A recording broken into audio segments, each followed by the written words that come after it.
Aí então há uma grande união. Por quê? Porque se vai haver uma contenda de um irmão com outro, deixa de haver, porque o irmão pensa, olha, isso pode causar um escândalo na sociedade, isso pode haver uma divisão, isso pode atrapalhar o trabalho da igreja. Então todos com o mesmo objetivo, é para isso que nós somos chamados.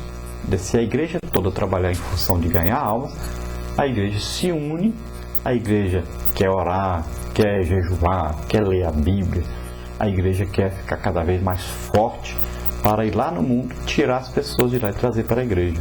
Porque muitas vezes o avivamento, ao invés de produzir espiritualidade, de produzir salvação de almas, produz apenas um espetáculo. Isso nós devemos então olhar direitinho.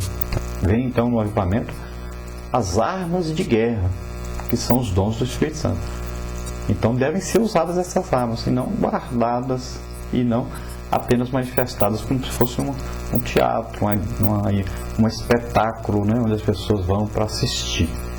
Os crentes devem participar, entrar no meio do fogo, receber esses dons e ir para o campo, ir para o mundo, né, ganhar almas.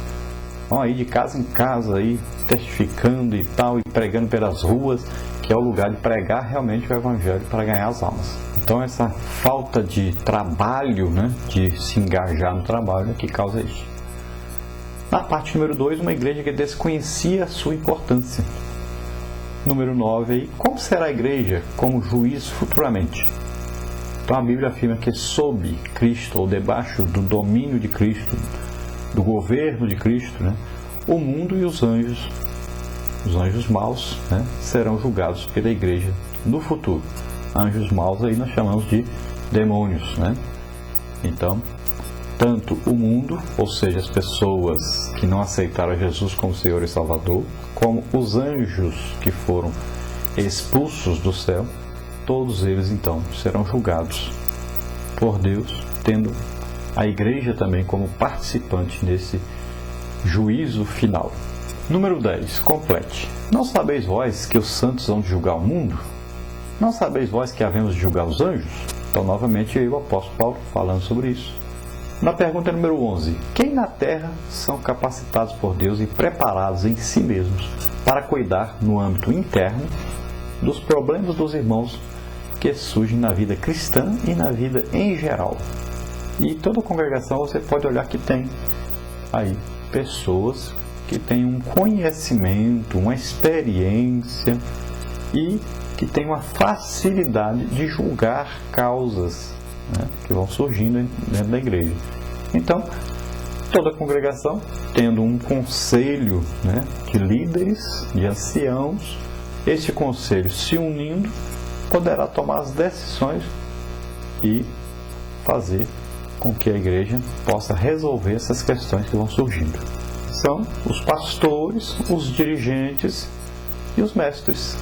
Número 12. Dê exemplo com referência bíblica de dons dados por Deus Pai para julgamento das questões entre os crentes.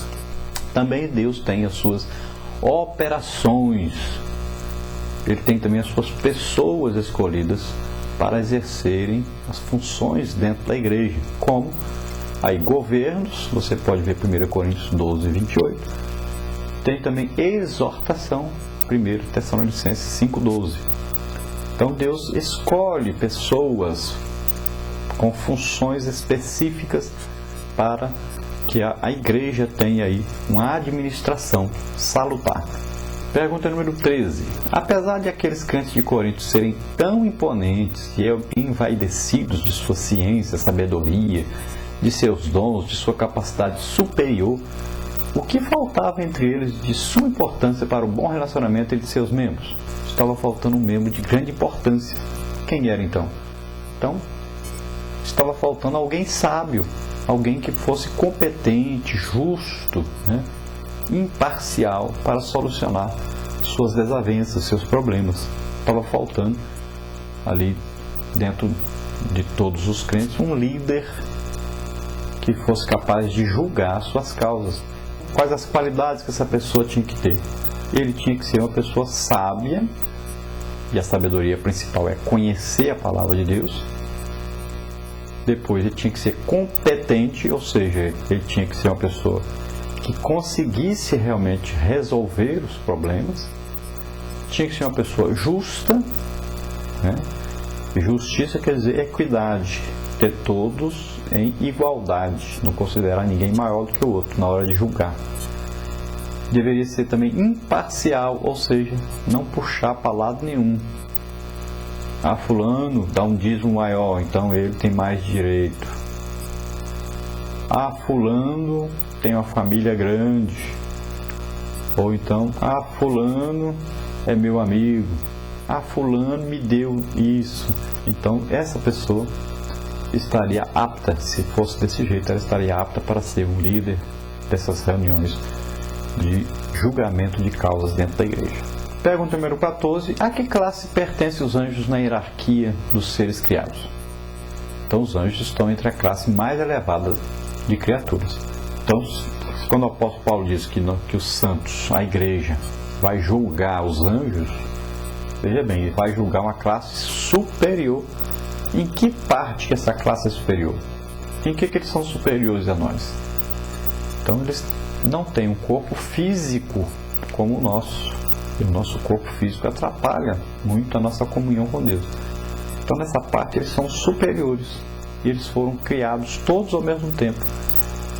Então, a terça parte dos anjos se rebelaram contra Deus, junto com Satanás, o líder deles, que antes era Lúcifer, né, o anjo de luz, querubim, né, ungido para a guarda de Deus. Mas eles se rebelaram, então foram expulsos do céu. Então forma aí o exército de Satanás, que são os demônios, os anjos maus. Então esses anjos serão julgados pela igreja. Então, se nós vamos julgar seres tão importantes, devemos considerar nossa vida, devemos nos santificar cada dia mais para Deus.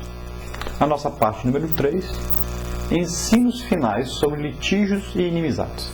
Então, quais as causas das contendas entre os coríntios? Então, os crentes cometiam injustiças, isto é, lesavam os outros, e vós mesmos fazeis justiça e fazeis o dano. Pode ser, provavelmente, aí juros, por exemplo, juros exorbitantes, né? Juros altos cobrados quando algum irmão precisava de ajuda. Poderia ser o mais rico, né? Aí pisando nos mais pobres, né? Tratando mal e talvez explorando, por exemplo, um aluguel, por exemplo, caríssimo, além do mercado. É um tipo de exploração e várias outras coisas, então, causando dano às pessoas. Os ofendidos e prejudicados revidavam sem considerar o ensino bíblico do amor. Quando acontecia de alguém levar um prejuízo do outro, ele revidava dando prejuízo àquele que lhe deu prejuízo. Quando alguém falava mal dele, ele falava mal também. Então era um revidar aí, que era baseado na lei do talião, dente por dente, olho por olho.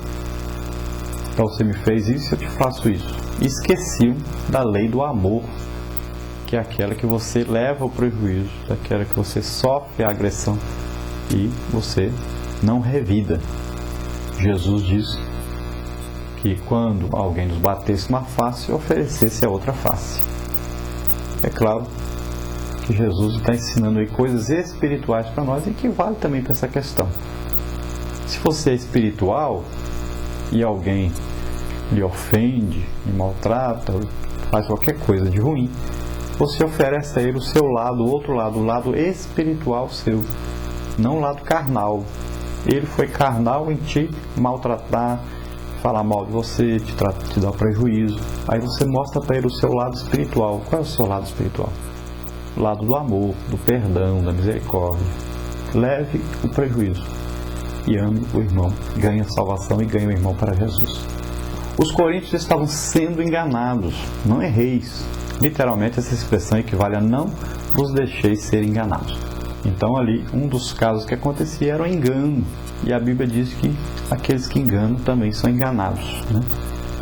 E eles estavam, então, uns enganando uns aos outros.